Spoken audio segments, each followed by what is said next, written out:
Madame, Monsieur, bonsoir, bienvenue dans ce journal. À la une de l'actualité ce soir, une délégation de l'Union des conseils économiques et sociaux africains reçue ce vendredi par le vice-président ivoirien. Le changement climatique a été en première ligne de ces échanges entre Tiemoko Melie-Kone et Jenaka Awele et ses missions qui ont pris part à la conférence sur la sécheresse et la dégradation des terres. Le vice-président de la République a reçu une délégation de l'Union des conseils économiques et sociaux africains ce vendredi.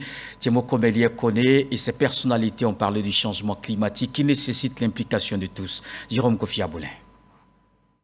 Ils sont tous des présidents de conseils économiques et sociaux dans leurs pays respectifs à être devant le vice-président de la République, Tiemoko Melie-Kone, ce vendredi.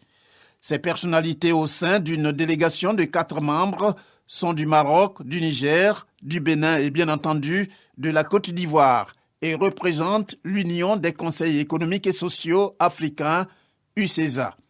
C'est dans le cadre d'un atelier international à Abidjan sur le dérèglement climatique qu'elles ont été reçues par le vice-président ivoirien. On était très heureux d'être reçus par monsieur le vice-président et nous étions là en tant que UCESA, donc l'Union des conseils économiques et sociaux et organisations similaires d'Afrique. Nous sommes aujourd'hui à Abidjan parce qu'il y a un atelier sur le changement climatique extrêmement important.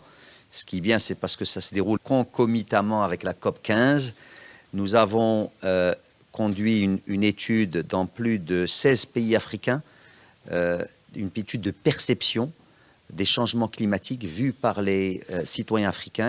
Et la bonne nouvelle, c'est qu'eux sont décidés à agir et ils pensent qu'ils peuvent agir avec les gouvernements pour avoir des politiques d'adaptation. Le président du Conseil économique, social, environnemental et culturel de Côte d'Ivoire, Jenaka Awele, a saisi l'occasion pour évoquer l'honneur qui est fait à son pays à travers cette session. La Côte d'Ivoire a été honorée d'accueillir ce premier atelier de l'UCESA, parce que c'est le tout premier qui est organisé par l'UCESA. Et c'était donc en juin dernier, juste après ma nomination à la tête du l'UCESA Côte d'Ivoire, que nous avions eu une rencontre importante à Rabat.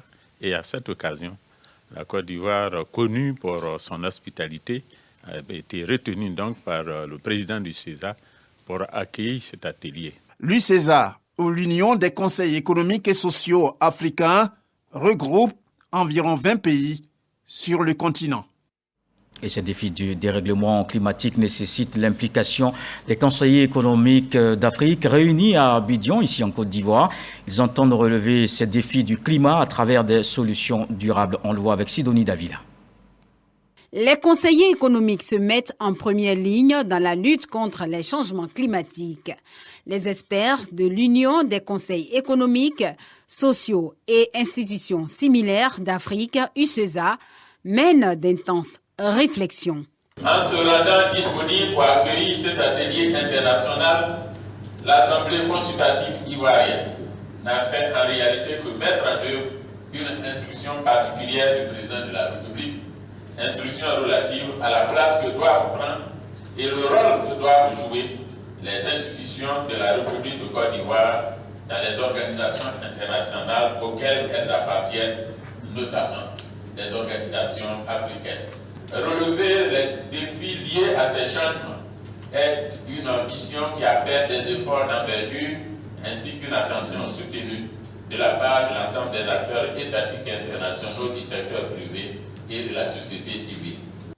L'UCESA espère trouver des solutions innovantes et durables pour le bien-être des populations africaines lors de cette assise co-présidée par Eugène Aka Awele, président du Conseil économique, social, environnemental et culturel, ainsi que celui du Maroc, Ahmed Reda Chami, également président de la fêtière des chambres consultatives UCESA.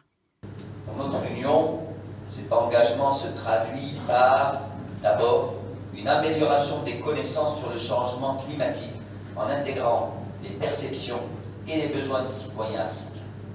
Il se traduit aussi par la mise en place de partenariats stratégiques à la fois avec le monde académique et des institutions régionales et internationales en charge de la question climatique. Cette rencontre de haut niveau se tient dans le cadre de la COP 15 sur les bords de la lagune Ébrié. Un rendez-vous important pour la Côte d'Ivoire, rappelle l'émissaire du gouvernement.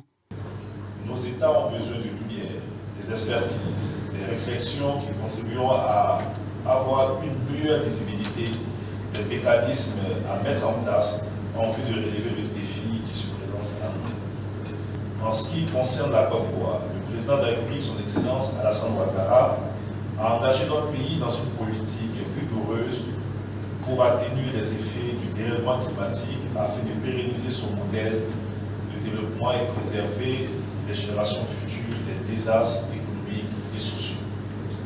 Mamadou Touré salue cette initiative de l'UCESA.